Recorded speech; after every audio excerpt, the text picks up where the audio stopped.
too handsome, but I sure do like to play some. When I can be the fool, lose the plot and lose my cool. I lose my keys but not my conscience. Tell me, do you really want this? Tell me why you won't go?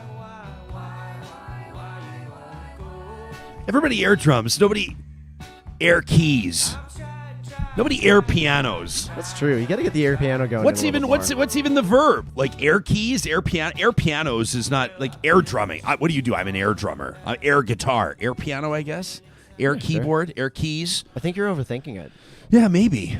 Maybe I should have just let my incredible air keying speak for itself. It's Monday morning, October 25th, and this episode of Real Talk is proudly presented by our title sponsors at Bitcoin Well. If you checked out our Friday show, you know that we got this email from Anne, who sent us in. It said, report on withdrawal through Bitcoin. And when you have a subject line that says that, you never know what it's going to be about, because in the world of cryptocurrency and Bitcoin, you hear all kinds of stories. Turns out it was an email about Bitcoin Well in particular, and how she was thrilled at how the process went. She was dealing with Benny and the team over there, and basically said she thought that Real Talkers might be interested to hear about it. You know that I was excited to tell you about it because I'm the same as Anne. I look around, I hear all these stories of people that are trying to figure out this new landscape, and you go, I need some credibility here. I need some calm in the water when we're talking about this investment or this savings plan or whatever's right for you.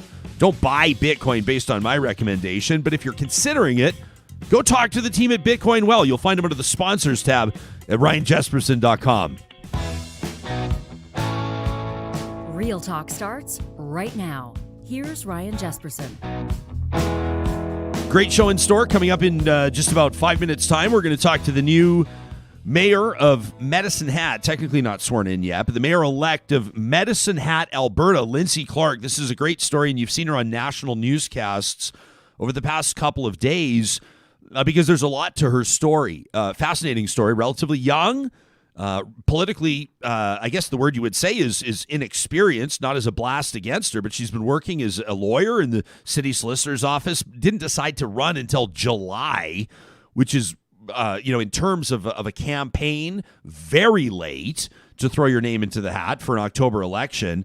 Had no social media accounts, and then won in an absolute trouncing, a landslide.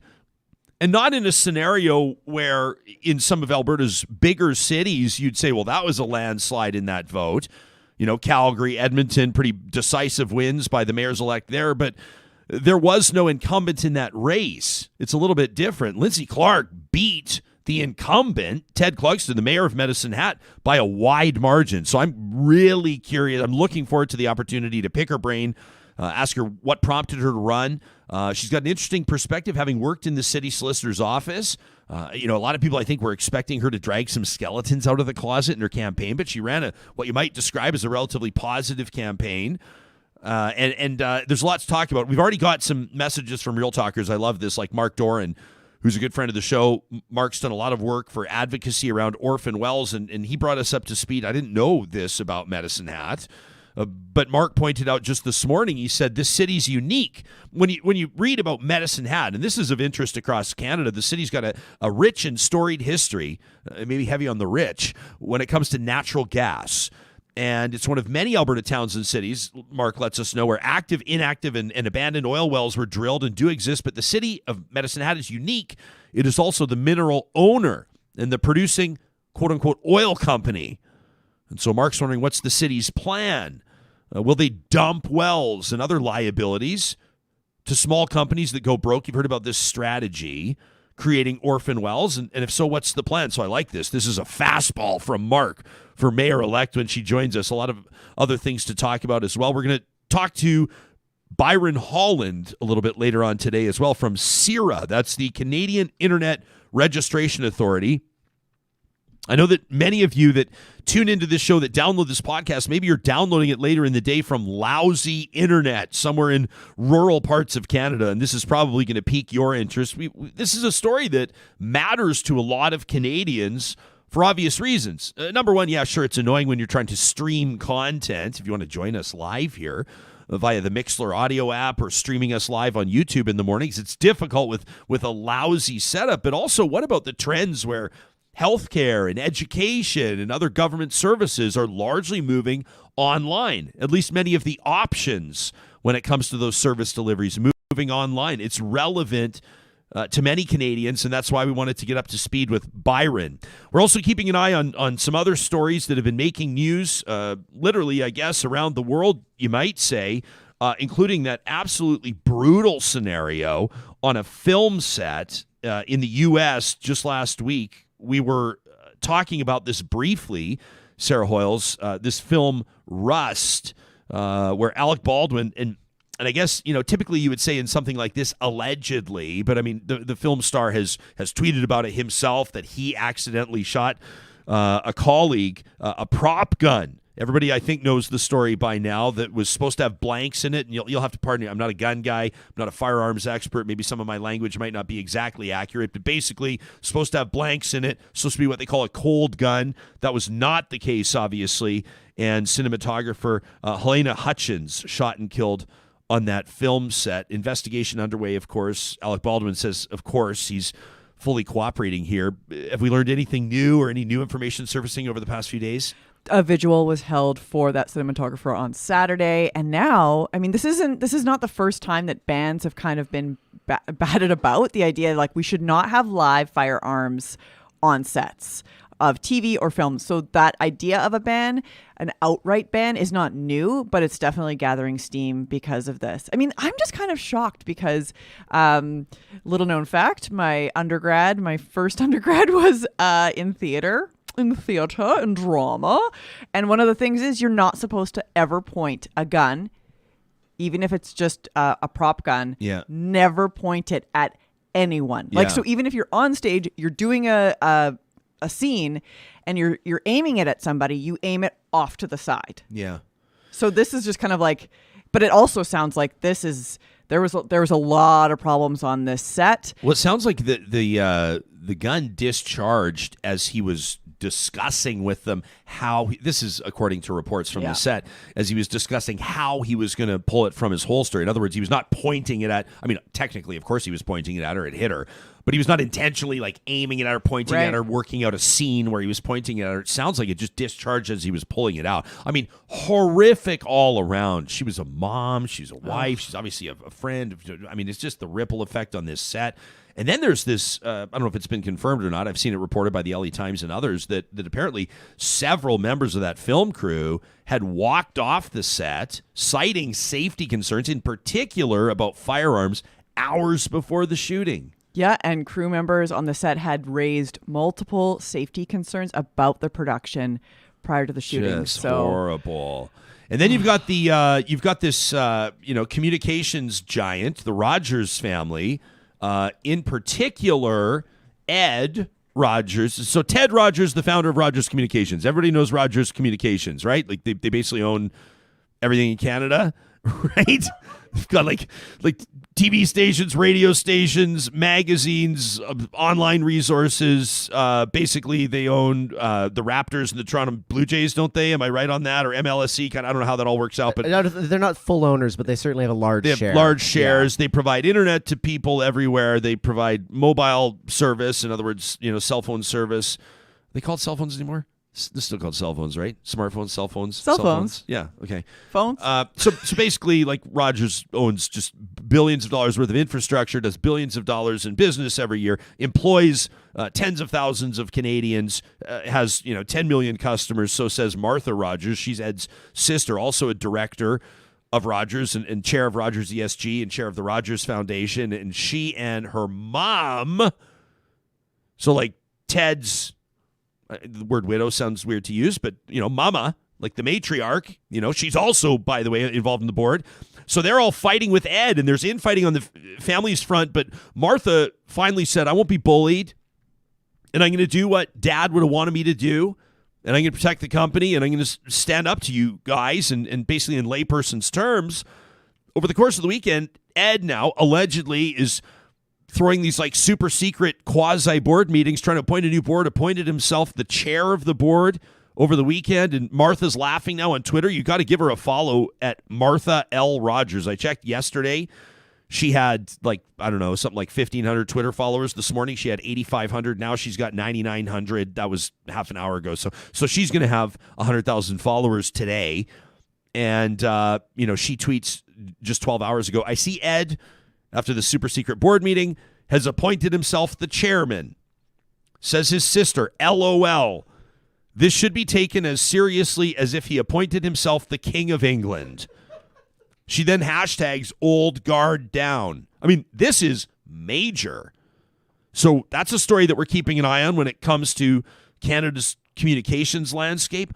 I wonder if Byron Holland is going to want to talk about that at all from CIRA, from the Canadian Internet Registration Authority. He's my guess is he's probably going to say, we don't take positions, commenting on strife between boards of publicly traded communications companies. But thank you, Ryan, for your question. I think it will be something along those lines. So I'll ask. You gotta. I'll see what he makes of that.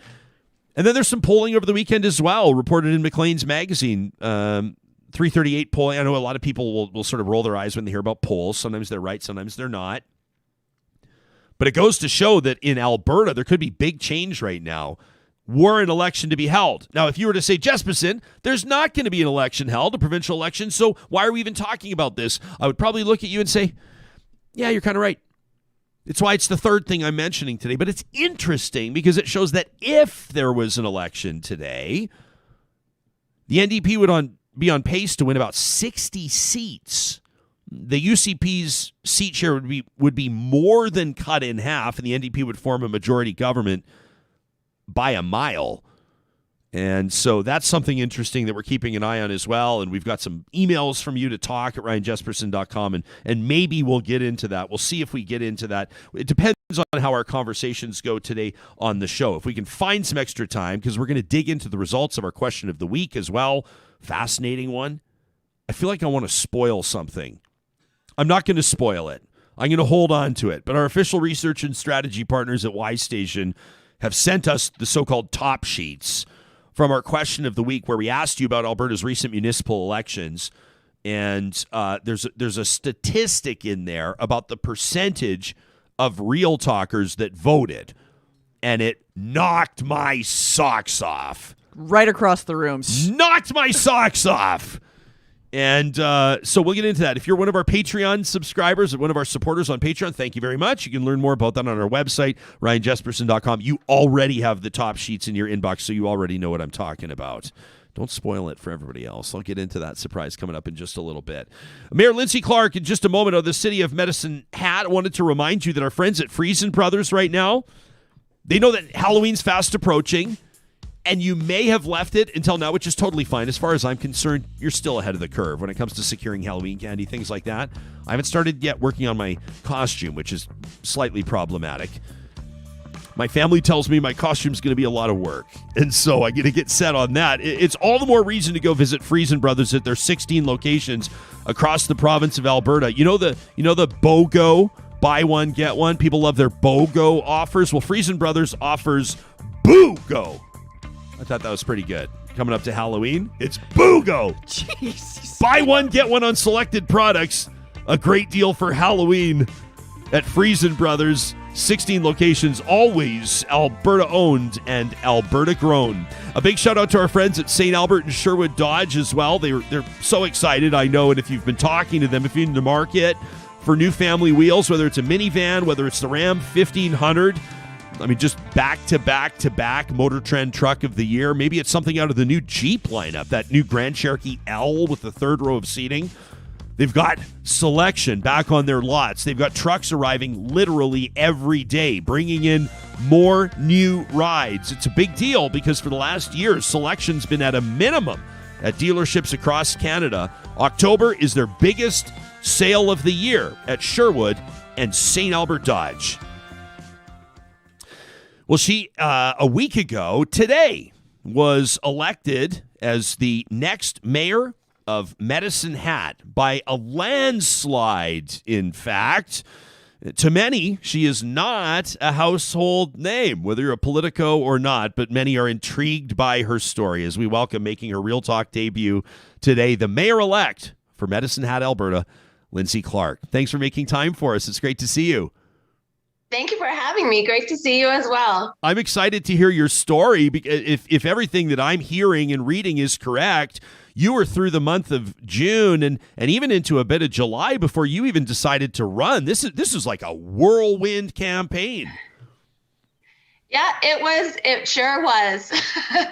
And luckily we had a really good team that was willing to be a bit scrambly at times so that we could, get out there and meet as many people as we possibly could during such a short period of time.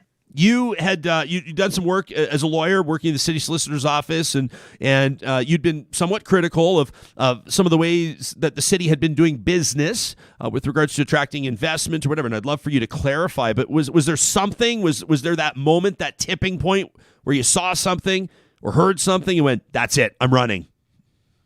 No, there wasn't really. Loads of people have asked me that, and I kind of wish there was something magical about it. It was just honestly over a period of time, I kind of just felt like we were drifting away, or the city was drifting away from the community values that I cherish. And so I would say I didn't even 100% for certain know until I handed my leave papers in. So I had to take an unpaid leave of absence so that I could run. And I filled those papers out, but until I actually handed them in, I think there was always like a little bit of uncertainty there. Bit of a different scenario for you as opposed to some of Alberta's other recognizable cities, including Lethbridge, Red Deer, Wood Buffalo, Fort McMurray, in that you did run against an incumbent, right? Mayor Ted Clugston was looking to secure a third term. He was able to earn 4,659 votes. You won with 13,151. Almost, if not more, my math is bad. I think 3 times. I think you tripled them. What do you think it was about your campaign that so resonated with voters in Medicine Hat? Well, partly just timing. I mean, there was a feeling, a desire for change that we could tell in the community when we were knocking on doors, talking to people. There was just a real motivation to change things up. And in addition to that, we ran a campaign that was very much based on talking to as many people as we could in the community. And I mean, there were loads of other candidates this year talking about change as well. And so for council, so I got to meet with a lot of them. And in some ways we, I think, bolstered each other's messages because we were unintentionally kind of talking about the same things, that real change message. We want something fresh, something new, something that isn't, based on partisanship, but based on evidence and community input. So I think that just resonated with people this time. I promise the majority of this interview will be about you, not the former mayor, but I have to ask you about a campaign video that he released where he kind of took some pretty big swipes at the media, took some pretty big swipes at the left, so to speak, at unions, went on to say what separates me from the other candidates is that I love this city, and I've proven it, which I thought, ooh, those are fighting words. But so this might lead people to believe, okay, people that have not been to Medicine Hat in a while, or maybe people across the country watching this that don't know a lot about Medicine Hat, they're going to be going, okay, so that sounds like kind of like a right-wing kind of a speech, the left, unions, media. So did a lefty just win? I mean, is the new council going to lean left? People try to figure it out. I know it's not your preference, this political spectrum. I've seen your comments on it before, but what does this new council look like as far as you can tell for people that are curious to know? Yeah, that's a really good question. It's super diverse, which is awesome. I think a lot of the people running for council, and I certainly wanted to have those many voices. We've got a great mix of people with different backgrounds and probably political leanings. So we're going to have some good debates. And I think that's great. Ultimately, our goal is to serve the community, take care of, human health, economic health, and environmental health. And I think we all share those goals, and we're all going to work from an evidence-based perspective, I think. So it should end up being very, very healthy.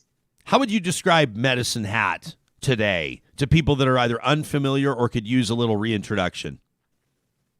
Well, we are a fun city. We're kind of unique. We are extremely unique in that we own our own natural gas and petroleum production business, and then our electric utility. So that's generation, distribution, transmission, and retail. So that's very unique, and it's very much part of our history of I think all hell for a basement. We've always kind of been associated with the energy industry, and right now there's a recognition that we're going through an energy transition. So we're going to need to be planning long term, make sure we're bringing renewables on, and taking a look at offsets so that we can protect the value of our generation assets into the long term. And also, like we have really an amazing social servicing group here, as well as some incredible industry and business. And what we're hoping to do, I think, over the next few years is not just advertise that we have these amazing industries and businesses and the Medicine Hat advantage, but also augment it, like start building it out a little bit more, making sure that our economic health is really strong. When do you swear in, by the way?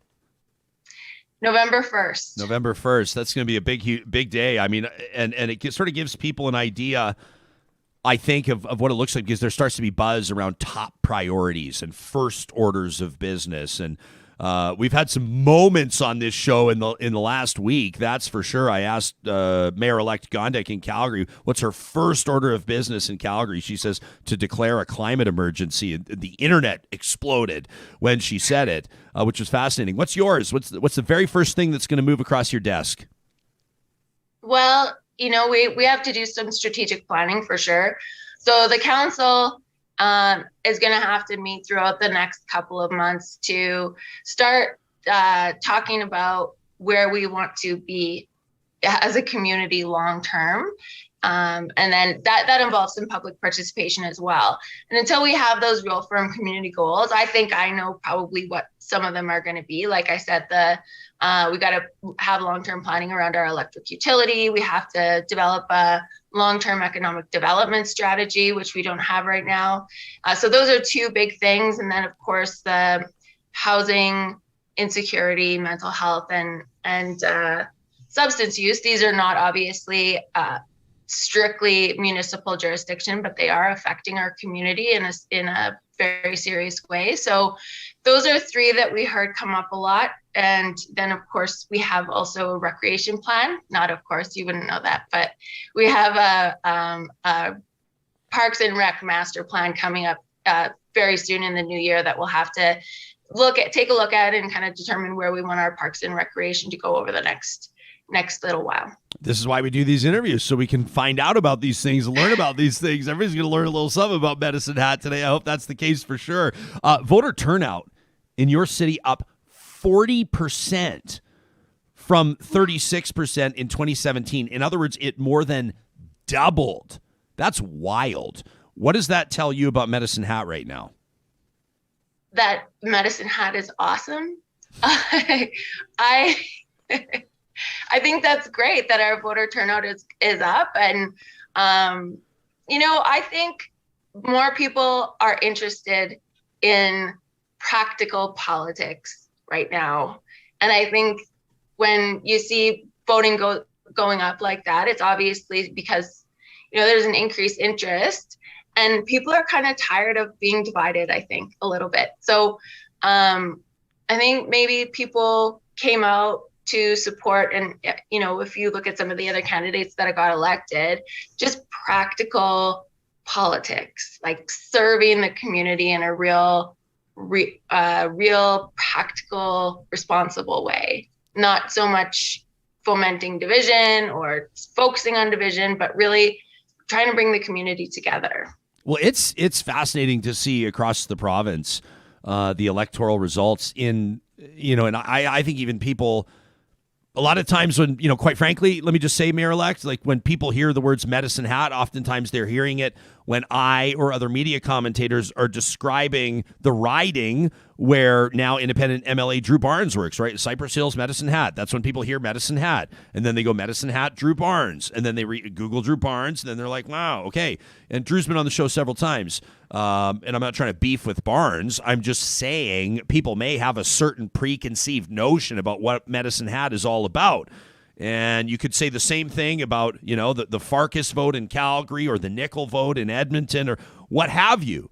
And an interesting result in Lethbridge. Lethbridge's vote went a little bit of a different direction with Mayor-elect Hagan, who we've been talking to. He's going to join us on the show in a bit. But it's pretty interesting stuff, isn't it? With regards to what people might think about your community versus how your community voted. Totally. I completely agree with you. And I think that this just goes to show what I've been saying is kind of true, where people are complex. You can't pigeonhole someone or pigeonhole a community into just right or just left, because those spectrums are not real. There's so many different issues, and I think most people would look at being conservative or being progressive, and they could say, oh yeah, I like some of that stuff, or a particular party, I like some of what they're doing, but not all of it. And so it kind of just depends what the focus is at a particular time, whether you're going to be right or left. But ultimately, the reality is those dichotomies are not that useful in terms of explaining what is a very complicated economic system, social system, and political system. I say to people, and I know not everybody would characterize themselves this way, but that's totally fine. That's kind of the point. I'm a right winger on some things, and I'm a left winger on some things. I saw somebody describe my politics once as you might describe a hockey player, right winger that shoots left. And I thought, yeah, that fits all right. I don't like when people try to nail me down to a board or try to sort of pin the tail onto the spectrum. And it sounds to me like you feel the same way. I find it to be somewhat counterproductive. Yeah. Let's just talk about the issues. Yeah. Not like what everyone's supposed talking points are on a particular thing, or if you're in this tribe, you can only have these positions. That's bananas. It's not helpful at all. Mayor-elect, typically a municipal politician would be able to dodge a question on orphan wells, but not you, for obvious reasons. And Mark Doran, who's a friend of the show, he's joined us. He's been a real advocate for he wants to see responsible cleanup and the proper corporations or people, stakeholders, let's say, paying for remediation and et cetera, et cetera. And so he has a question for you directly, and he wonders, with Medicine Hat's unique position as essentially the oil company, will the city act like other oil companies and dump wells and related liabilities to small companies that go broke, creating orphans? Will urban wells, in particular, be monitored long-term for gas leakage after they're plugged? Do you have a position on this already? Well, the city of Medicine Hat has undertaken a huge abandonment and reclamation program over the last couple of years. And it is certainly been our practice to do a good job of abandoning and reclaiming our wells. So I'm not sure if that's the program we're going to continue with into the future rather than producing. But certainly the city of Medicine Hat intends to meet its environmental responsibilities for sure. Does your position or the Medicine Hat setup, and I'm not going to pretend like I know too much about it, okay? I'm not going to fool anybody there, but the city essentially runs on natural gas, right? Does it put you in a position where you can be a little bit more bold or ambitious with regards to sustainable energy infrastructure and goals on that front? Well, that's a piece of a number of people's campaigns this last election, and many people in their platforms are talking about renewables. And for us, it's particularly important, as I said, because our electric generation assets are natural gas run. So that puts us in a good position for the shorter term, because as a cleaner burning fossil fuel, natural gas is going to be the backstop for a lot of the intermittent renewables coming on. But in the long term, we are going to need to start being a little bit more aggressive about mixing in those renewables into our asset mix, finding ways to encourage more renewables to come online privately in the city potentially, and looking for offsets and ways to mitigate the potential risk to the value of our assets in terms of regulation and carbon taxes. But these are all just things that we need to start planning around. I don't want to say this is the way forward for Medicine Hat before we've really done a lot of thinking, taking a look at what the cost benefit is to variety of different pathways. Let me ask you in closing, you said that, I'm paraphrasing earlier in our conversation, that you felt like the city had maybe been drifting away a little bit from its values. Can you give us a sense of what you mean by that, or maybe even a direct example, and maybe how you intend to turn that tide? Yeah, sure. So one of the things that really came up a lot during this election was this idea of centralizing recreation facilities. So currently we have a lot of smaller neighborhood facilities, so an ice rink or a pool within a smaller neighborhood. And this is important because it provides accessibility. People who can't drive can still attend a pool or a skating rink. It encourages exercise and socialization, and all of these things are really important for human health, mental and physical health. So now this debate is coming up of whether we want, now that we have to potentially invest in some of these facilities, is it time to build new? And if we build new, are we going to build in the neighborhoods, or are we going to start centralizing and put them farther away outside of the neighborhoods where people are going to have to drive to them? So from my perspective and a number of the other candidates, it's really important to have those, to maintain the integrity of our neighborhoods. So yeah, having the services and the amenities within each neighborhood so that they are accessible. So that was one of the debates that came up quite frequently in this election. Mayor-elect Clark, I want to thank you for your availability, and congratulations on, just a decisive win a week ago today. And I look forward to continuing these conversations. We'll get you in on a roundtable with a couple of other mayors, and once you start to, put your stamp on the city, we wish you well. Sounds great. Thank you so much. You bet. That's Mayor-elect Linnsie Clark from Medicine Hat, Alberta. That was a big win. Huge. Three times. Didn't have social media accounts. It's weird to say she was a virtual unknown, because her friends and family and colleagues will be like, I knew her. According to who? Yeah. Based on what parameter? She wasn't as popular or she wasn't as well known as the premier, or, maybe not. Not as popular as the premier. That was an unintentional. I would say she's probably more popular than the premier right now, but you get my point. Not a household name is the point I'm making. And to go from declaring in July to 13,000 votes, 300% what the incumbent gets 3 months later is absolutely remarkable. It's wild. So I'd love to hear, I know that we have people that tune in from Medicine Hat. I'd love to hear from you. Talk at RyanJesperson.com. And of course, this goes out to those of you across the province and across the country.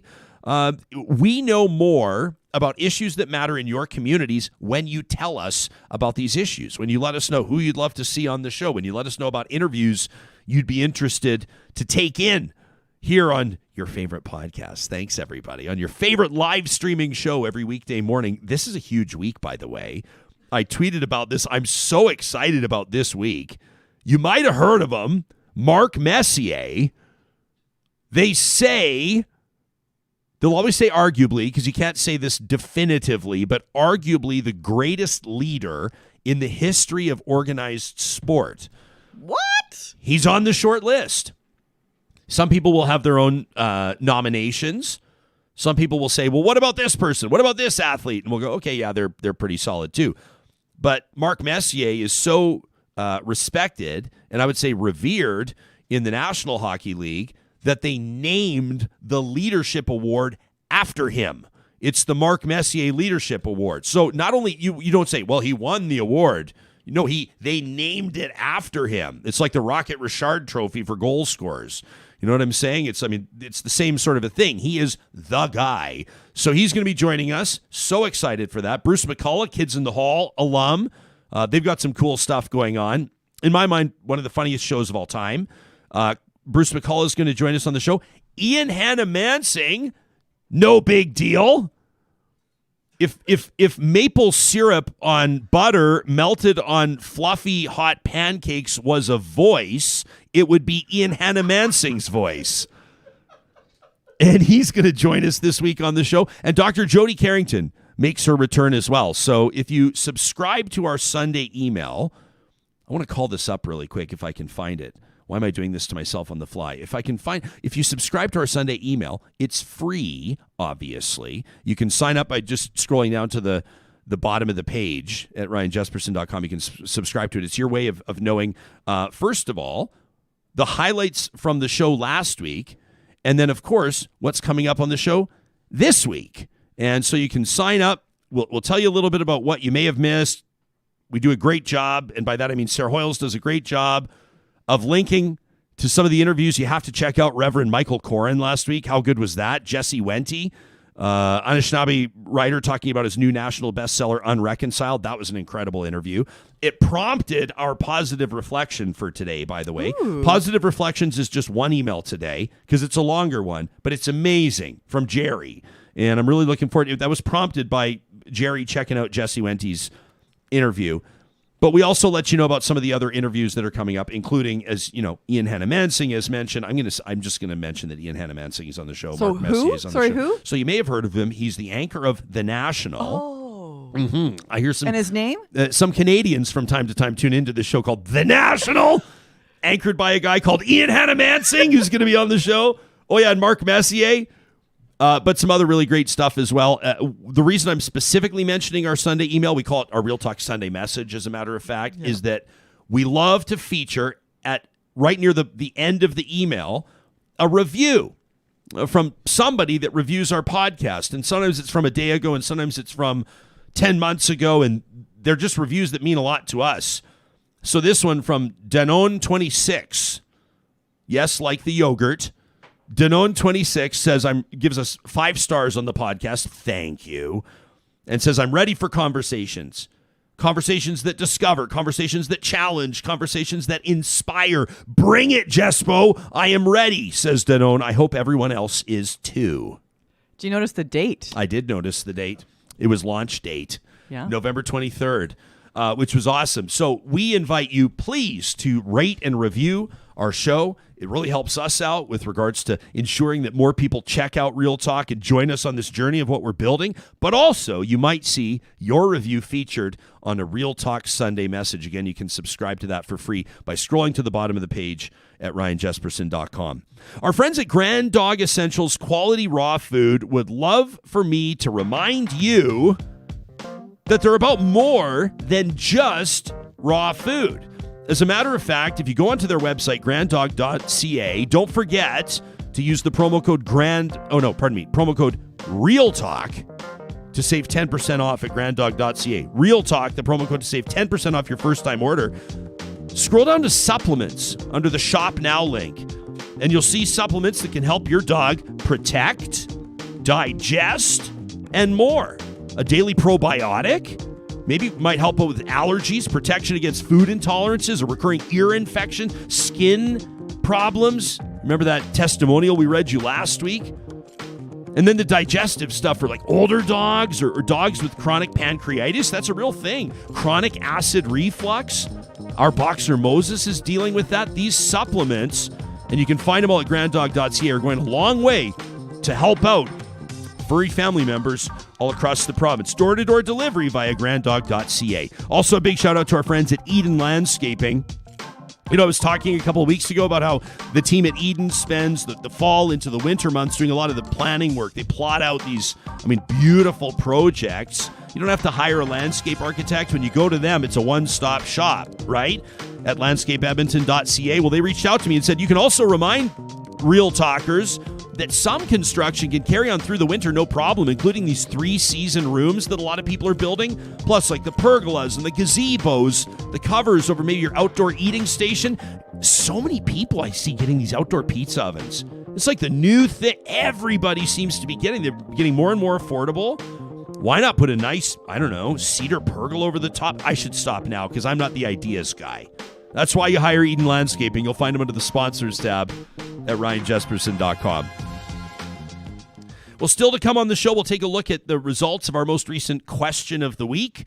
You told us how you feel about the results across Alberta's municipal elections. We get into a little bit the equalization referendum, daylight saving time, etc. This all put together by the talented team at Y Station, our official research and strategy partners. But we acknowledge that there may be real talkers across the country right now that have a hell of a time maybe even checking out our question of the week, or maybe streaming the show, or maybe anything else that involves internet connectivity. We've heard politicians talk about this at the municipal, provincial, and federal levels in fleeting fashion.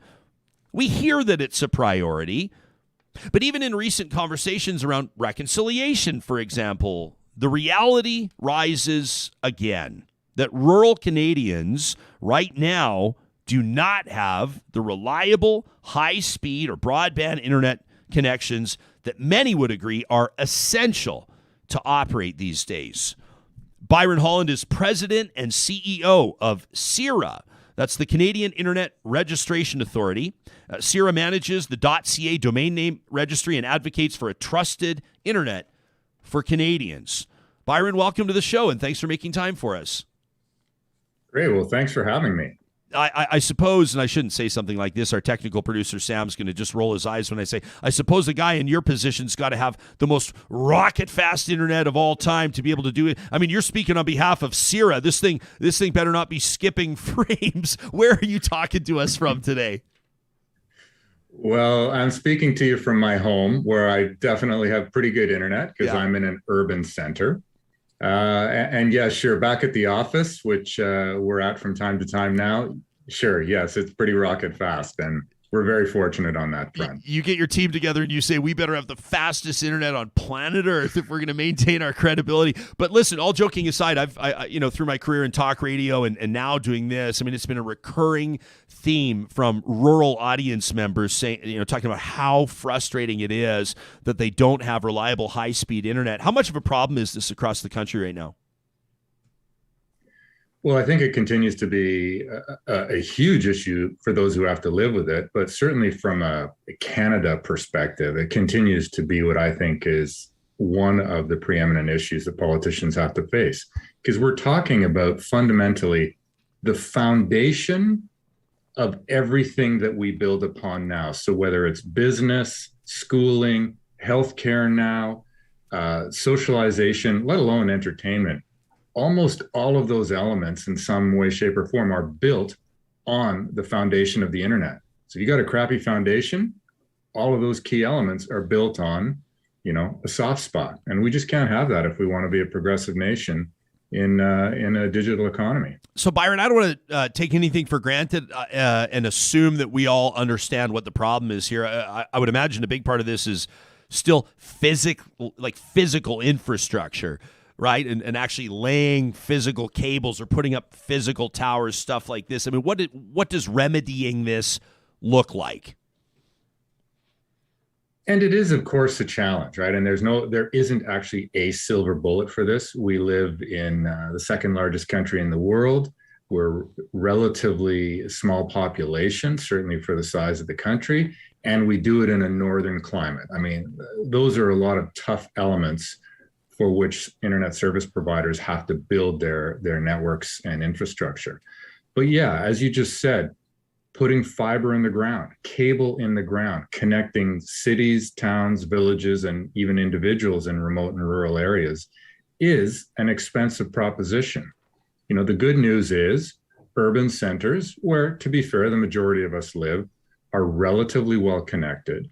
It's when you get outside of those urban centers, and you don't have to go very far outside before that connectivity becomes a problem, because either there isn't fiber laid, or it's relatively old, or there's a lack of competition. So not only is it the actual access, but it's the pricing for it that's an issue. Well, and this leads me to a comment from Jason, who's watching us live on YouTube right now. He says, Canadians have poor coverage, but we've also got the highest rates. Jason says Canadian media companies are the worst. First of all, what's CIRA's relationship like with Canada's big media conglomerates? Well, we're in a very different space than the space that they actually occupy. I mean, we run the .ca. That's what most people know us for. What people don't think about per se is that in order to do that, we run the underlying domain name system or DNS infrastructure that allows for that to happen. So when you type in a chapters.ca, you type that into your browser, that query or that request goes out onto the open internet and returns the one and only official chapters.ca site. We're the ones who do that, in a sense, authoritative traffic routing. So we are definitely familiar with the core infrastructure and plumbing of the internet. So in some sense, we do similar things to ISPs, but they are in a very different part of the business, delivering that service to the end user kind of at their front door where the internet enters their home. So who is this up to then? If we want to, if somebody wants to start lobbying as a citizen, or if people want to understand better where the pressure needs to be applied, is this on media companies to make this right? Is this on the federal government to make this right? I know municipalities are going to say we can't afford to do this, especially rural municipalities. So who does this fall at the feet of?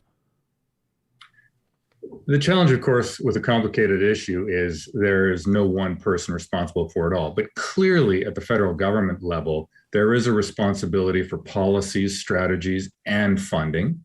And I think some of the good news is feds are putting some money where their mouth is. The Canada Infrastructure Bank is putting $2 billion to this problem right now. Even the CRTC, the regulator, is putting $750 million to connectivity-related issues. The Universal Broadband Fund, $1.75 billion. So the feds are definitely doing something, but this is a problem far larger than just federal government strategy and some money.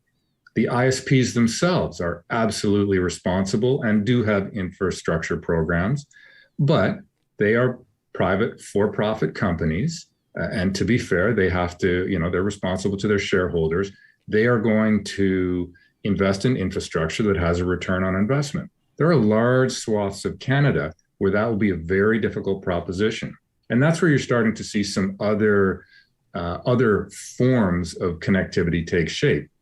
In fact, in Alberta, the mayor of Sturgeon County was lamenting the ISP service there, the cost and the performance. And in fact, they've started to build out a municipal not-for-profit network. Everybody's probably heard of Elon Musk's Starlink satellite service. That's starting to cover remote environments. So there are a number of different solutions to this problem. And quite frankly, we're going to need to leverage them all. And I haven't even talked about provincial programs, but of course, each province has some fingers in this pie as well. Is there one provincial jurisdiction or territorial that you think is doing a particularly good job on this or has a particularly intuitive plan? I would say BC and Ontario are fairly progressive. I'm here in Ontario right now, and definitely, we're seeing good investment from the province, but it is still very much experienced differently by the end users. So if you're a citizen in BC or Alberta or Ontario, your connectivity, if you're in a remote environment or a rural environment, is an entirely different experience than if you're sitting in downtown Edmonton or downtown Calgary. And that's, I think, the key challenge that all Canadian end users are experiencing if they're in remote and rural environments. And that, I think, is one of the real fundamental challenges. It's the remote and rural environments. The city's pretty well connected. In fact, over COVID, over the period of the pandemic, we've actually seen performance in urban centers increase significantly. In fact, the speed of internet performance for the average end user in an urban environment has almost doubled over the course of the pandemic, whereas rural and remote have stayed flatlined essentially at very low speeds. And I think that's where all levels of government need to really pay close attention to and start putting their money, where their mouths are. If you're just joining us, streaming live on the Mixlr audio app, we're talking to Byron Holland, who's president and CEO of CIRA. That's the Canadian Internet Registration Authority. Of our live audience, some really interesting comments here. Byron, I want to throw a bunch out there. Grab a hold of one if you'd like. Kim says, a lack of infrastructure is why we have deeply conservative pockets, lack of nuanced conversation about people who live here, and it hurts physical and mental wealth. That's an interesting comment. She goes on to say progressive governments have an extra incentive to make this happen. Tracy says, despite Alberta's wealth, the governments of the past 2 decades have not invested enough in infrastructure that we need. Remember the so-called supernet that was going to be the best. Some random guy, that's the actual handle, says privatizing our... That joke works every time. I just got to keep going to it. I just got to keep going to that well. Love it. Yeah, some random guy says privatizing our telecom was a massive blow to competitiveness. Even now, Rogers is trying to buy out Shaw, which already bought out Wind Mobile. Some people are talking about the good old EdTel and AGT days. AGT, what a throwback that was. Did privatization hurt consumers in this context? I would probably have to disagree with it in the context of Canada has a unique situation in that we really only have 2 or 3 major incumbent ISPs in any given area or province. And 2 or 3 doesn't provide a huge level of competition. And I say that in comparison to a similar environment like Europe, where no matter where you are, you have many, many providers to choose from. And that provides significant levels of competition that in part are certainly responsible for the much lower prices you see for internet connectivity services in Europe, and certainly mobile services, although that, of course, is a little bit different than what we're talking about here today. So I would argue that one of the challenges we feel and see and experience here in Canada is not enough competition. And if we saw more of it, I think we'd see price pressure that would help reduce prices for end users, and probably performance pressure that could increase connectivity in terms of performance and reach. We're getting a lot of interesting testimonials here. Shauna says her business is in an industrial park in Edmonton. Says we had the big phone company internet, and frankly, they don't even care when it goes down, and we have no other option for fiber, so we were forced to go satellite. James says Starlink is a good patch for rural coverage, but the downside is a sky full of low Earth orbit satellites. Is that a thing? It's definitely a thing. Low Earth orbit is the description of the Starlink service and others that are coming online. And if you think about it, it's pretty straightforward. Traditional satellites are much, much higher in the sky, so they're able to cover a much broader land area. So you need fewer traditional high orbit satellites versus the new low Earth orbit satellites. They're much closer to the ground, so they in effect see a smaller patch of the ground and connect to a smaller patch of the ground. The upside, of course, the point is much faster speeds, because you're not connecting to something so far in the sky. Distance is shorter, speeds are faster. You, the end user, experience it as higher quality, faster internet, more like land-based or terrestrial internet. So that's part of why we're going to low Earth orbit, is just better internet performance. But your caller's point is true that yes, that also means more satellites in the sky for sure.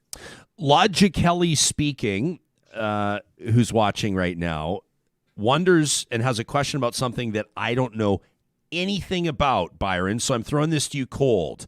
But Kelly wants me to ask about Bell and then Bell Axia in Alberta being given exclusive rights to the so-called next mile after the initial supernet.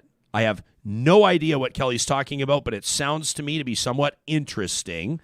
Can you bring us up to speed, or do you have a take on this? I'm going to have to admit, on a very specific local issue like that, I'm not very familiar with that particular issue. No, that's totally fine. I just thought it sounded to me to be the type of question that, and maybe Kelly can provide some background information. That sounds like something we might want to look into. But ultimately, I mean, it comes down to this. We've got audience members here that are saying at this point, considering everything that's moving online, especially considering the pandemic and maybe lessons that we take from that, but more and more education is happening online. I'm about to remind our audience members about Athabasca University and why we're so proud to partner with them in just a few moments. Of course, we know that so much of healthcare delivery is going online, including, or let me say especially, rural communities struggle to staff physicians, struggle to keep, so many healthcare initiatives are happening digitally or online. More and more people are saying high-speed internet is a human right. Do you agree with that? As a basic human right at this point in 2021?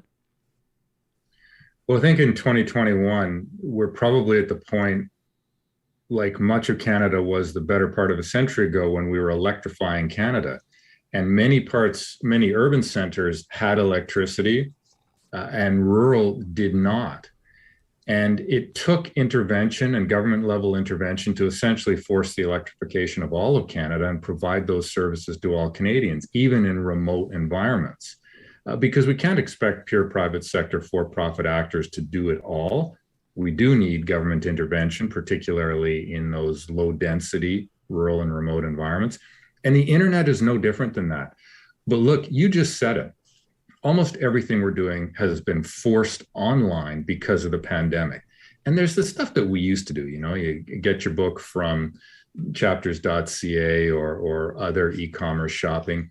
But how many of us literally overnight either had to take our entire business online and pivot dramatically? We had to start going to school online. We had to start working 8 hours a day online, let alone the things that none of us thought about at the time. We celebrated birthdays online. I went to 3 funerals online. That was an interesting experience. Yeah. And a negative because we couldn't be there. On the other hand, so many more people were able to participate in a funeral who couldn't necessarily come to the geography where it was being held at. And I just use that as an example because we've gone through a lot of negative over the past 18, 20 months, but what are we learning from it? We need to be able to extract the positive, and there certainly is some. And we've all ramped up on our capacity to use and manage the internet. We probably accelerated that curve by a decade over the course of 2 years. So we need high quality internet for all Canadians. At the end of the day, that's the thing. We're all Canadians. And it doesn't matter if you live in a rural and remote environment or you live in downtown Edmonton. We all deserve and need, in order to do all those things I just listed, high quality internet.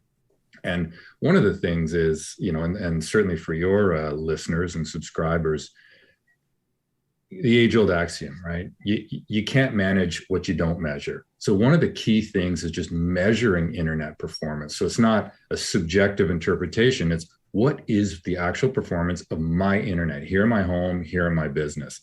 And part of that's part of the key understanding of, do we actually have good internet? What do we actually need?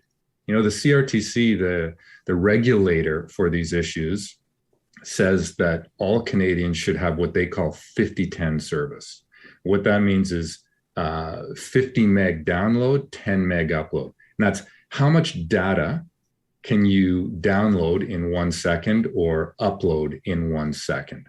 And 50-10 is considered the basic standard that we all need. And good news in the cities, that's fairly available.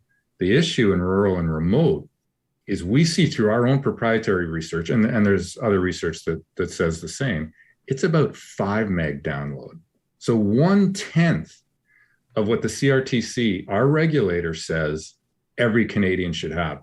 And that fundamentally is the big challenge for our rural and remote folks, fellow Canadians. We've received a bunch of emails to the show, and as a matter of fact, in conversations on this show with several Indigenous leaders, this has surfaced in the context of reconciliation.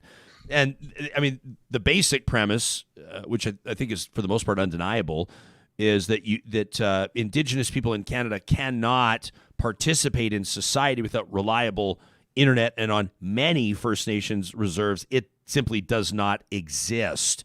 I know that Sierra had something to say about this on the National Day for Truth and Reconciliation back on September 30th. Can you take us into the position of the organization? Sure, absolutely.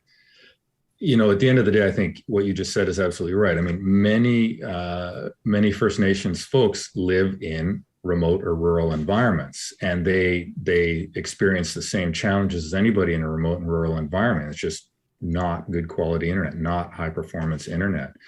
From Sierra's perspective, I'm going to say we do a couple of things. One is we have an independent testing tool, so anybody can go to our website and check out the Sierra Internet Performance Test. And that gives an unbiased, agnostic overview of the true performance of your internet connection. And that gives you, the end user, a very clear understanding of your own internet performance, as well as the internet performance of those in your city and region, so you can compare from that perspective. But it also gives us a really granular understanding of these remote and rural environments. So we can say with objective fact that the different territories, the different communities have X performance. And that is the first step in then speaking to government, to speaking to service providers, et cetera, for Indigenous communities to say, look, here are the facts of our performance, not acceptable, needs improvement, whatever the case may be. So that's a first start that we provide for free. The other thing that Sierra has the benefit of doing is providing a granting program. So every year we grant money to really great projects that help improve the performance of the internet in Canada in general.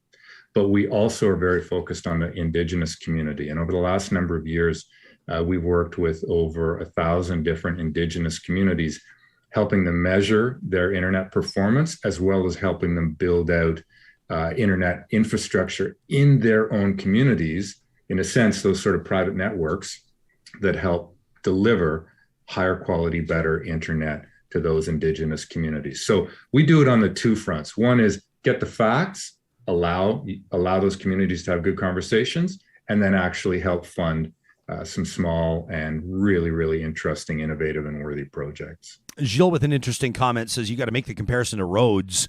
If you want everybody to have highway quality roads, you need to have public funding. Why would a private company create unprofitable access?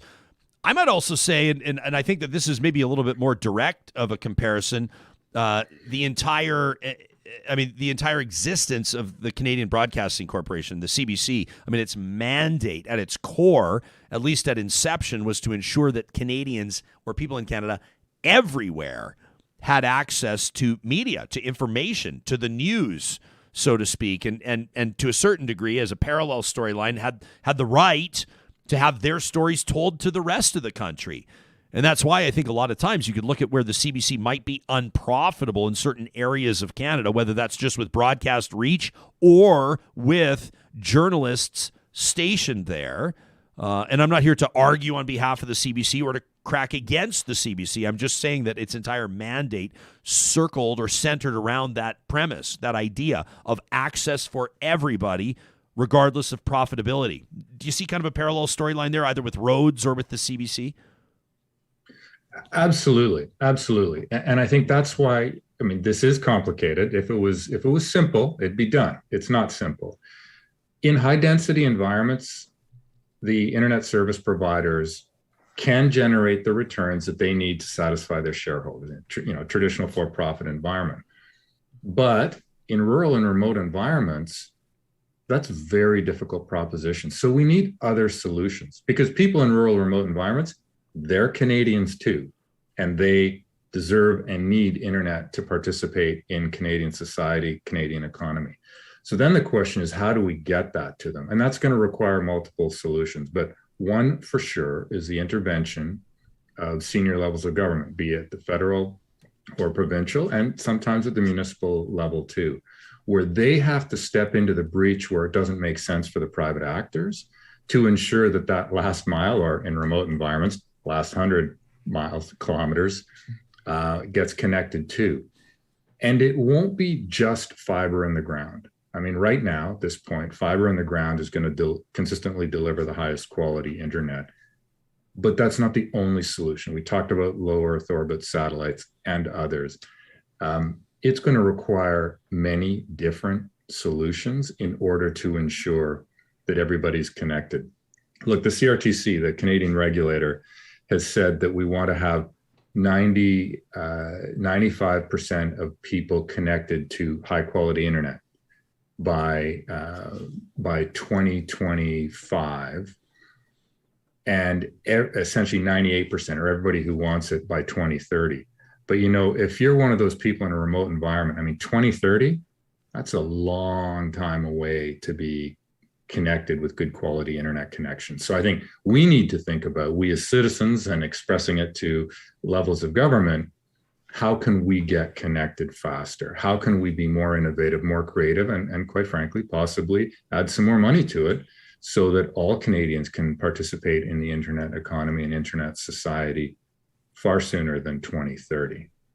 Byron, I suspect you're going to deflect this question, but I've got the CEO of Syria here, so I have to ask. You keep an eye, obviously, on the communications giants in Canada, and something is going on in and outside the boardroom at Rogers with Martha Rogers.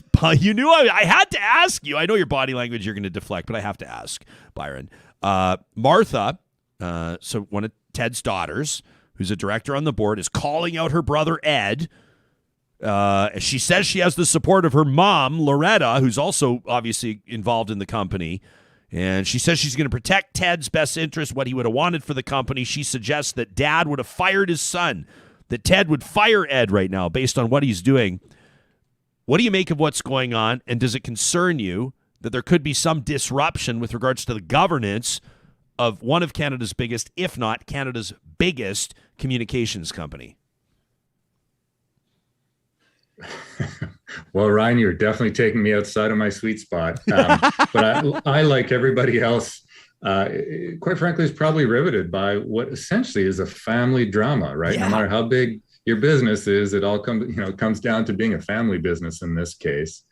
And the boardroom drama is, quite frankly, incredible. This story has so many threads, a big one of which is just effective corporate governance. There's an entire story around that, clearly.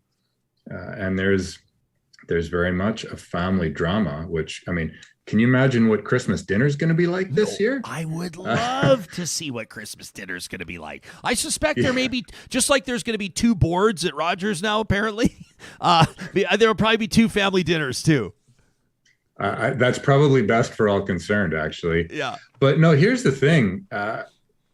From the end user perspective, it is, if not one of the largest ISPs in Canada. It's on the cusp of doing a giant takeover of another ISP, one of Canada's other large ISPs. Those are incredibly important projects, activities, not just for those companies, but for all of their customers. And clearly that takes the focus of the entire senior management team and board of each of those companies.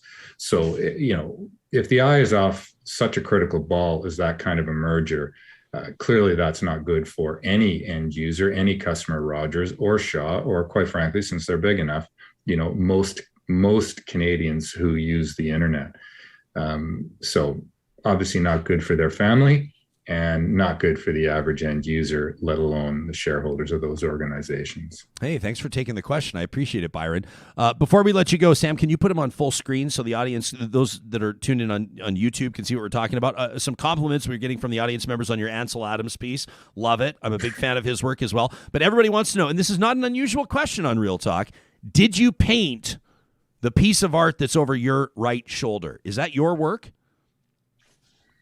Yeah. No, it's not, but it is an original oil done by a good friend of mine named Pat Biggs.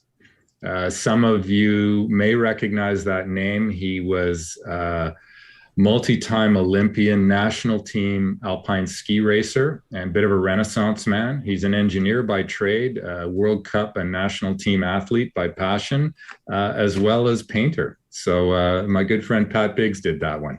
Oh yeah, there's another series that that he has done, his wildlife series. We're just taking a look right now at patrickbiggsdesign.com. What a talent. I love people when people's CVs are like, oh yeah, and by the way, was an Olympic athlete. I love that. Oh yeah, by the way, also went to the Olympic Games. Yeah. Hey, Byron, it's been really nice to connect with you. And on behalf of people, and we're hearing from a lot of rural folks right now, and I know that more will hear this once the podcast drops. Appreciate your advocacy, and thanks for making time for us on this Monday. Great. Thanks for having me, and thank you for raising this topic. It's a critical one for all Canadians. Yeah, you know it. That's Byron Holland, President and CEO of CIRA. That's the Canadian Internet Registration Authority. You can find him online at CIRA, C-I-R-A, CIRA.ca. He took more of the Rogers question than I thought he would. He's like, well, this is outside my expertise. I loved the eye roll that he gave you. Yeah, that was so great. He was like, oh, geez, we're going there. Well-deserved. Hey, I could have led with it. At least I buried it. At least I buried it near the end. Some of his questions like that, you never know, because Byron and I have never spoken with him. What a really nice guy. Got a good vibe going with him, right? But you never know. I mean, you get somebody that's a little ornery on a Monday morning, and that's the first question. They're like, I'm done with what is this? So it's a sensational tabloid talk show. I'm out of here. And then the Zoom call drops, and then we're like, well... but yeah, that is major drama. And I'm watching now season 3. I will not throw any spoilers out there. Don't worry. But season 3 of one of the greatest shows right now. I won't say, is it on television technically? Television as the device on which I'm watching it, but streaming it. Succession. Anybody else watching Succession? I'm in season 3 now. An amazing show. About people sort of think it's maybe about Rupert Murdoch, kind of, but not really. But an octogenarian billionaire that's built this massive company, and now the kids are jostling to figure out who's going to move the company forward, who will be the company's next CEO. Your body language, Sam, tells me that maybe you're watching Succession. I'm not. I hear about it everywhere, and totally honestly, this drama at Rogers is going to push me to start watching Succession. Yeah. Someone here said it's this Rogers thing sounds like a very trashy reality show. I don't know if Ed Rogers wants to be the villain in this new reality show, but I suggest it might be quite highly rated. Succession might be kind of the best you're going to get on the fiction, or at least inspired by fact fiction front. Highly recommend that show. Fantastic show. Interesting that you're watching it and you're using internet to watch it. Right? So it's everything. The tentacles that it is in all aspects of our lives, this conversation. I really feel for folks that can't access, or like when things start dropping, or you can't. I was just out in Nordig this past weekend, and not being able to have internet was debilitating. Probably good for me as well. No, it's good if you're doing it to get away. It's not good if that's your reality where you live. It's like, oh, okay, we're pulling we're pulling the kids out of school and everybody's moving online, and you're like, well, what does that mean for our family? Because our internet stinks, or we don't even have it. So I appreciate everybody chiming in. You can always tell us, we want to hear it from your side of the story, from your mouth. You can text us, not text us, but you can email us to talk@ryanjesperson.com. Maybe I'll give your number out, Sarah, so people can text you. Perfect. That'd be great. That would be great. That. Just text Sarah. If you got something to add to the show, or maybe you're just looking for a text buddy, because Sarah's not very busy. So she can just take your texts and no problem. That's at 777. 777. Alberta getting a new area code, by the way. Did you see this? It's like, what is it, 368 or something, or 364 or something? I don't remember. But I remember back when there was just one. Way back when there was just one. 403. Our friends at Local Waste Services.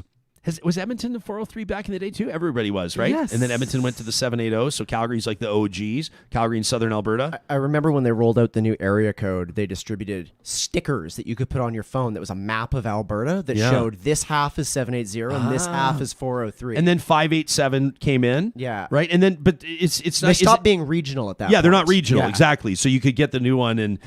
Yeah, but when you have the 780, you're like, oh, you're an OG. You're an OG, 403, Yeah, but when you have the 587, you're like, oh, you're a latecomer. When I moved to Toronto, they gave me a Man, it's 416 and 687. That's what it is. And they gave me a 687, not a 416. And 613 too, right? That's Ottawa. Was that Ottawa? Yeah. Okay. I was an outsider because I didn't have a 416. Did they make you feel that way? Oh, yeah. Every time you'd share your number, people in Toronto are mean. they'd kind of give you that. Oh, they'd kind of give you that. off it. Yeah. Sam, we're trying to get 1 million people in Toronto to subscribe people to the in show. Toronto are the greatest Canadians, and we want them all to subscribe. Well, somewhere in the middle. We'll find it somewhere in the middle of those two polars. Listen, I have friends in Toronto. Really? Some of my friends.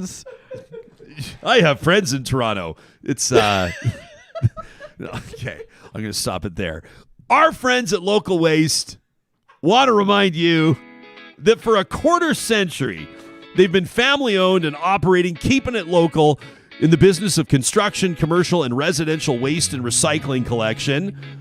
I just saw a new Local Waste bin go in at a business near our house, and I walk the dogs by with kind of a nice smile on my face. It's nice to see more and more of those green bins out. They're doing business in Alberta and Saskatchewan.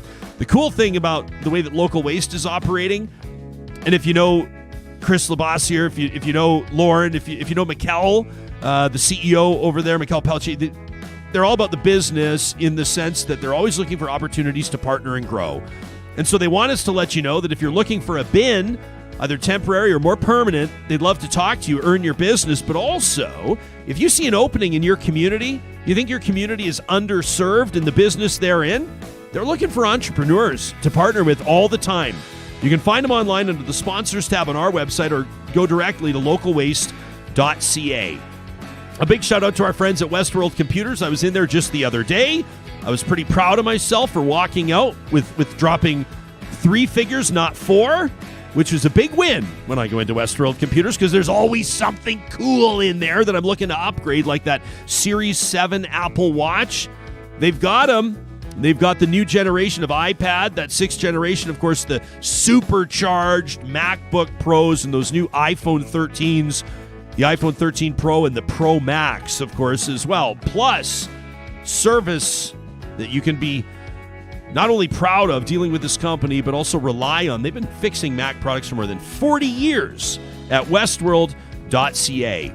And as I mentioned earlier, we're so proud to partner with Canada's online university. This is Athabasca University with world-class accredited online programs and courses. You can learn more about them. And they are an online university, but they still have important information about COVID-19. You can find it online at athabascau.ca. The one difference with AU over any other online post-secondary, they didn't have to scramble when the pandemic hit. Their entire platform has been custom designed to meet you where your availability is. And you can learn more about Canada's online university, as mentioned, at athabascau.ca. Well, our official research and strategy partners at Y Station help us out with a question of the week. We call it our Get Real question of the week every single week. And before we tee up this week's, we want to take a look at what about 750 of you told us last week when you chimed in following Alberta's municipal elections. 736 surveys completed online. We sure appreciate that when hundreds of you chime in on this just after Election Day. Now, this is a statistic that just makes me proud of you, Real Talkers. Check this out. 97% of respondents to this question of the week voted. 97%. To put that into perspective, in the city of Edmonton, 37% of eligible voters turned out. In the city of Calgary, 47% of eligible voters turned out. 97% of Real Talkers that chimed in on our question of the week showed up to vote. That's remarkable. Here's another highlight put together by Y Station. 50%, half of Real Talkers in Calgary, say they accurately predicted, I don't know, I got to throw a word in like that. There's got to be some caveat. 50% say they accurately predicted the mayoral election. Get this, in the city of Edmonton, in Alberta's capital city, 3 out of 4, 76% of Real Talkers say they accurately predicted the mayoral election, which is pretty impressive. Here's another interesting one. Less than 1 in 10 of you, 9% of Real Talkers, believe that the province will be able to get their act together and work with the new city council. So there's not a lot of confidence that there's going to be a healthy working relationship between the cities and the province. So that's something interesting that only time will tell. I think I might consider myself among the concerned there, but we'll see. I like to believe that as these councils swear in, some of them today, and by the way, the federal government is going to be swearing in tomorrow, so it's a big week coming up. We want to give these councils time, and we want to see if maybe the province might extend an olive branch or two to indicate that, whether it's because of low polling popularity or something else, that the province is willing to work with the cities. Listen, I'm trying my best to be optimistic here. When it comes to the mayoral vote in Calgary, Southern Alberta, this is pretty remarkable. Now, people will say, the Real Talk audience will vote along certain trends or different lines, and in this case, you would be right. This is pretty significant. 94% of respondents in Calgary voted for Mayor-elect Jyoti Gondek. 94%. Contrast that to 2% for Jeremy Farkas, 2% for Jeff Davison, 1% for Jan Damery, and 1% for other candidates. In Edmonton, similar but not exactly the same. In Edmonton, of the Real Talkers that chimed in on our survey, 83% say that they voted for the mayor-elect, Amarjeet Sohi.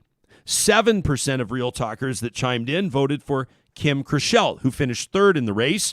4% of you voted for Mike Nickel, 2% for Cheryl Watson, 2% for Michael Oshry, and 1% of you reported voting for other candidates. Also, 1% said you didn't vote for mayor, by the way, which is kind of interesting. We also asked you about how you feel about these, the referendum. The referendum in particular, the vote outcomes on, and in the context of what you think this provincial government's going to do with them. 36% of you told us, we'll call it 1 in 3, that the provincial government will take action on some part of the referendum vote. So you might be talking about either equalization or daylight saving time. 33% of you, more accurately 1 in 3, say the provincial government will not action any of the outcomes of the referendum votes, and 7% of you said the provincial government will take action on the outcome of the referendum votes. In other words, 7% of you believe that the province will act on both of them. When it comes to how you feel about the results, I think we can read into it a little bit based on who you told us you voted for and who ended up winning. But this is interesting. 70% of Real Talkers that responded to this, 70% of you say that you're happy with or can live with the winner of their local council race. Only 4% said you didn't like any of the options that were given to you, which I thought was kind of interesting. We asked you what you think the outcome of your local election means for the future of your municipality. So obviously these are going to be different contexts based on where you're chiming in from. And we'll note that the numbers are a little bit lower on engagement here. 750 is still a lot of people. Typically we like to be over 1,000, but again, we're just talking to Real Talkers in Alberta this past week. So we understand the sample size was a little bit smaller. One of you said, it gives me hope. We've elected some fantastic individuals, notably women, which is what we need right now. The future is bright. The future is full of hope. The future is here. Another says, out of Calgary, I adored Mayor Nenshi, but the words, quote, declaring a climate emergency made me feel more optimistic than I've been in years about our environmental crimes. This was from Mayor-elect Gondek in Calgary. That was the statement, I think, that gleaned the most attention. That was one of the things that really drew attention to that interview in particular, to have her exclusively on the record the morning after the election. The mayor of Calgary, Canada's energy capital, I think it's fair to say, talking about declaring a climate emergency as her first order of business. That was a moment on Real Talk. We've had moments on Real Talk. That was a moment. Audience member went on to say, my health has even suffered greatly when it comes to the environment. And I feel a bit of hope for our future and for future generations. And hopefully this can move from a bit to a lot when it comes to how seriously we take this. Another one of you chimed in from Medicine Hat. Of course, we just talked to Mayor-elect Clark earlier this morning, said this was an historic shift for the politics of Medicine Hat. Residents were clearly tired of the old boys club and were looking to elect more progressive, more inclusive leaders. And in Edmonton, earmuffs kids. Audience member said, in Edmonton, this will mean a safer, more compassionate, more inclusive city. It also means that Mike Nickel can finally fuck off and let real public servants do the work of making this city a place where we lift each other up. But will he? Remains to be seen. Will he F off? Some people think that he may try to secure a seat for the UCP in 2023. He already tried that. Who knows? He already tried, lost the nomination race, didn't even make it to He an election. did. Fact of the matter is, Mayor-elect Sohi is who we'll be spending the majority of our time talking about moving forward. And finally, we asked you what referendum question you would have asked Albertans if you could.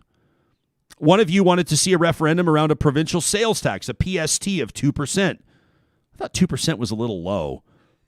I think if you're going to introduce 15%. Well, Make it easy to get into it. yeah, exactly, right? But 2%, they say that for purposes of discussion, and this may not be exact economics, but for purposes of discussion, for every 1% of a sales tax in Alberta, you can tack on $1 billion in revenue to provincial coffers.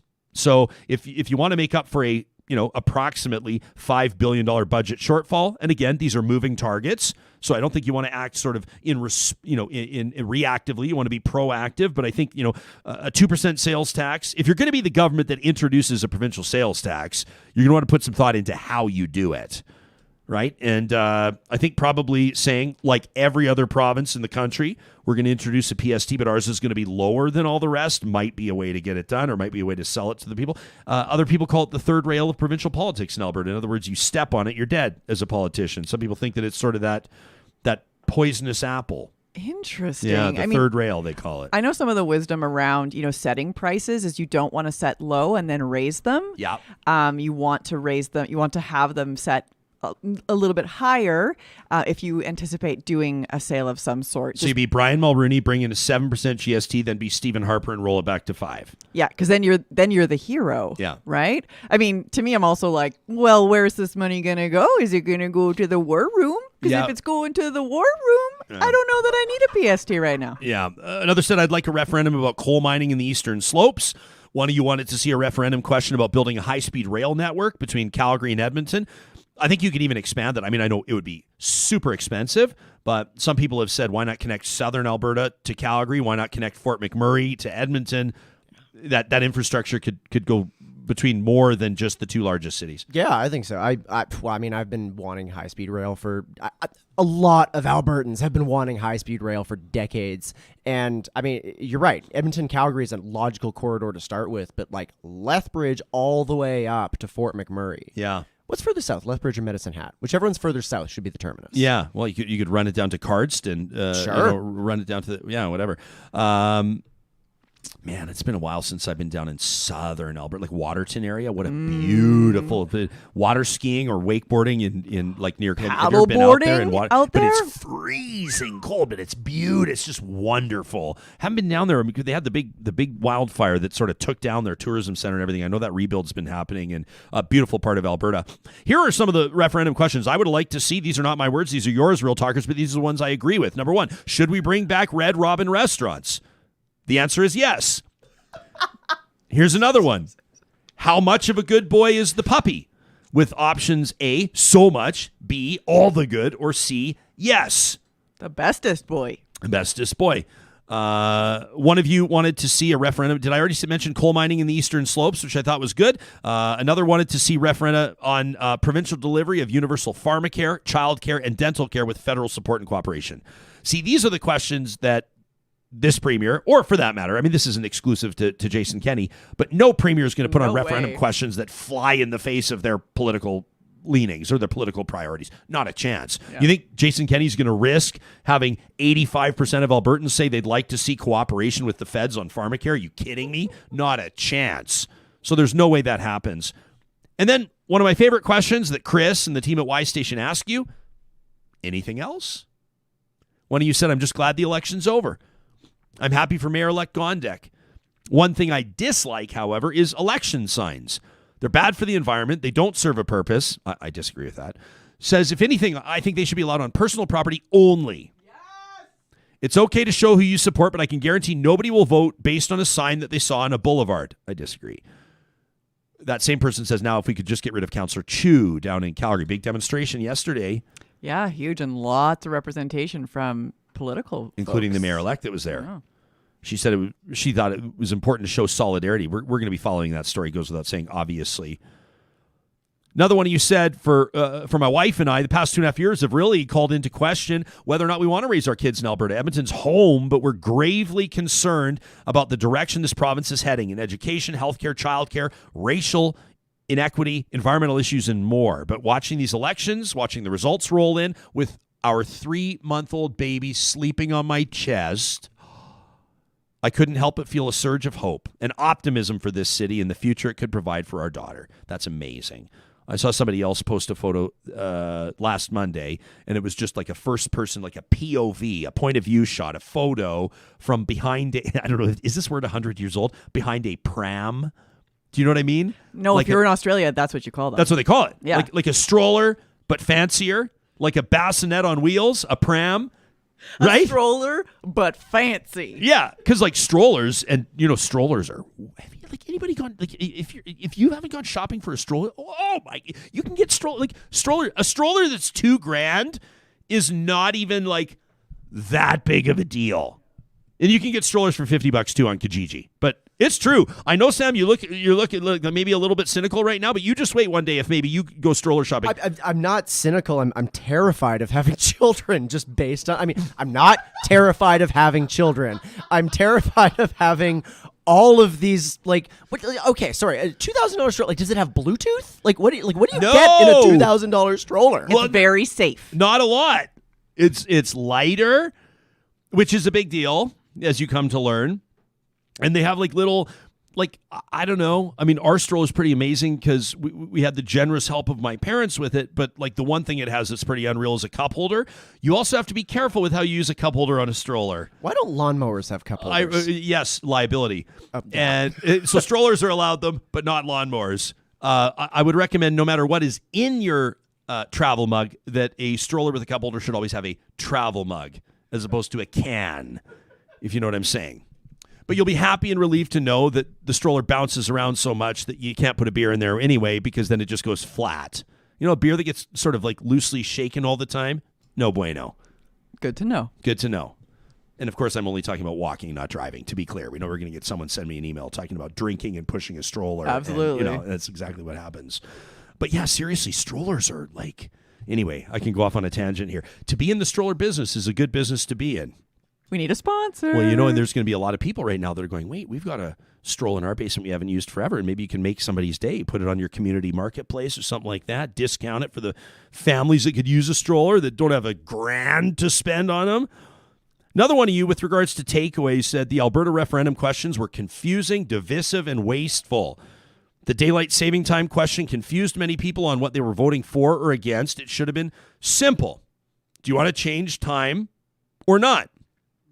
Then Albertans could vote on whether to keep Mountain Standard Time or move to daylight saving time if they don't want to change time annually. The equalization question was pure, divisive gaslighting. And another one of you said, my largest concern this election was with choosing school trustees who strongly support all students, even those that have been traditionally marginalized, and those who strongly oppose the draft curriculum. I know that was a drum that a lot of people were banging, encouraging their fellow citizens to research not just the mayoral races, but your council races and your school board trustees as well, because it's such a huge impact. I mean, these trustees, you see it before. People will say, well, I didn't even vote for a trustee because I didn't know what their platform, I didn't vote. And now I found out that, our trustee is really problematic. I mean, ultimately, not to be like but like, who's that on? So it was something that we tried to take a few minutes. We did take a few minutes and really look at the platforms. And I get the sense, based on the fact that 97% of our respondents voted, I know that the majority of them would have done the same thing. Our new question of the week sort of builds on this last week's. I mean, as mentioned, city councils are going to be swearing in between today and Mayor-elect Clark talked about Medicine Hat November 1st. They're happening over the next number of days. If you go to our website, ryanjesperson.com, you click on Question of the Week. We reference the fact that there's a lot of political change happening this week. New municipal councils sworn in. The Alberta legislature will resume sitting. The federal government's going to swear in tomorrow. What do you think the new provincial priorities should be? How will the cities work with the province? What do you think about these two prominent mayors leaving Calgary and Edmonton as you look back on the tenures of Mayors Iveson and Nenshi. Come help us, invites Y Station. Answer these mysteries. You can click on the link to respond. It should take you about 3 minutes, and we're really grateful for it.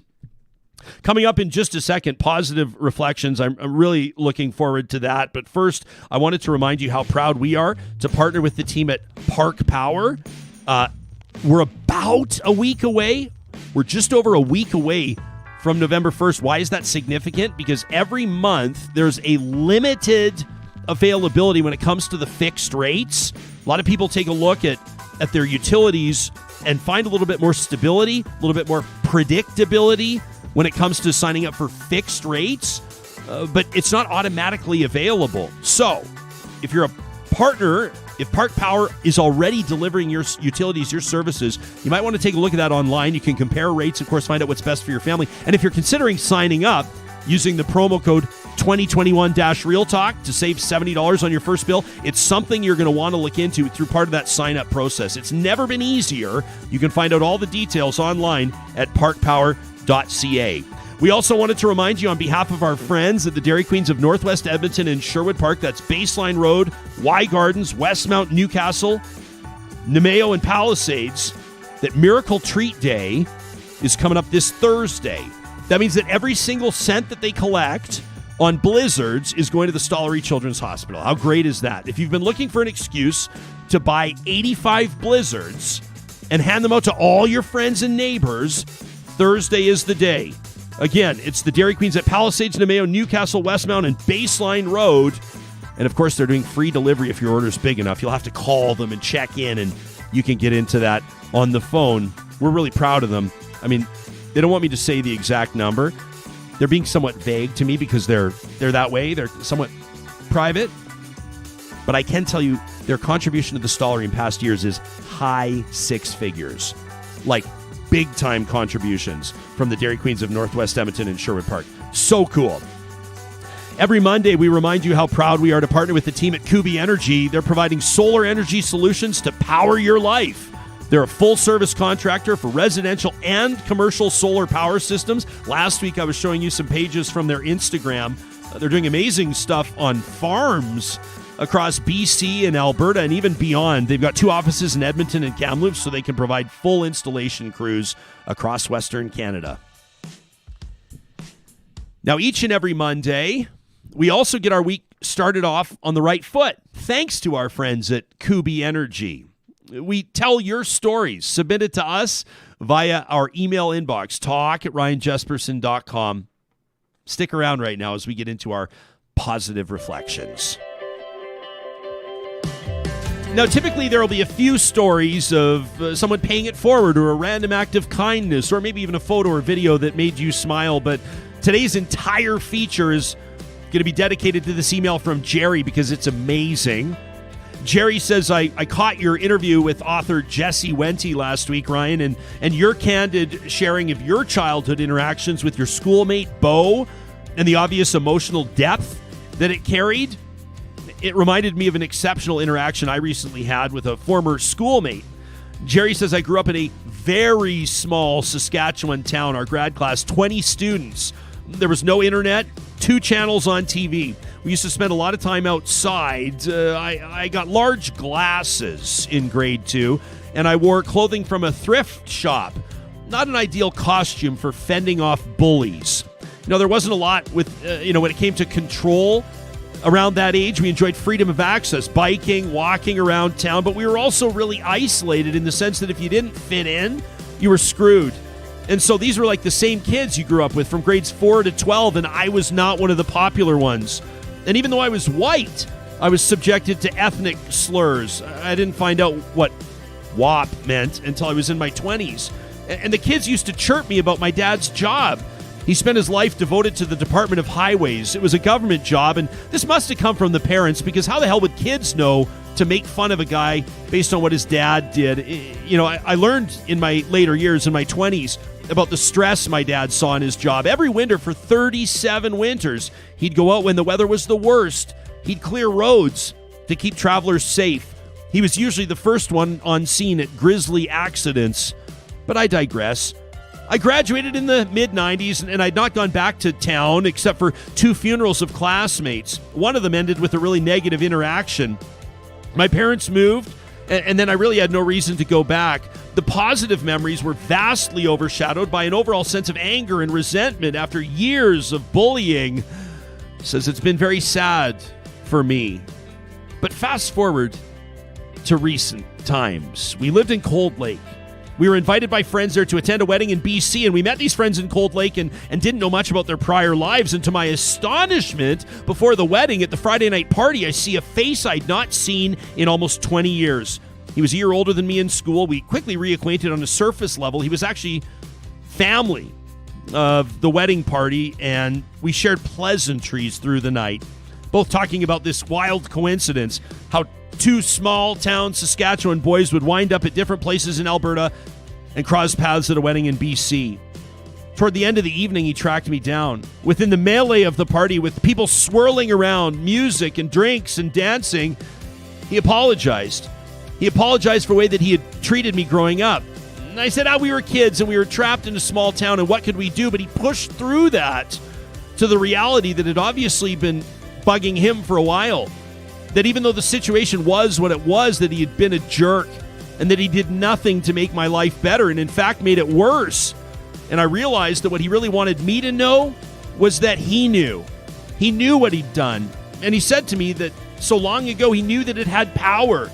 The type of power that changes people, that stays with people, that alters their neural pathways, their perspectives, and their behavior.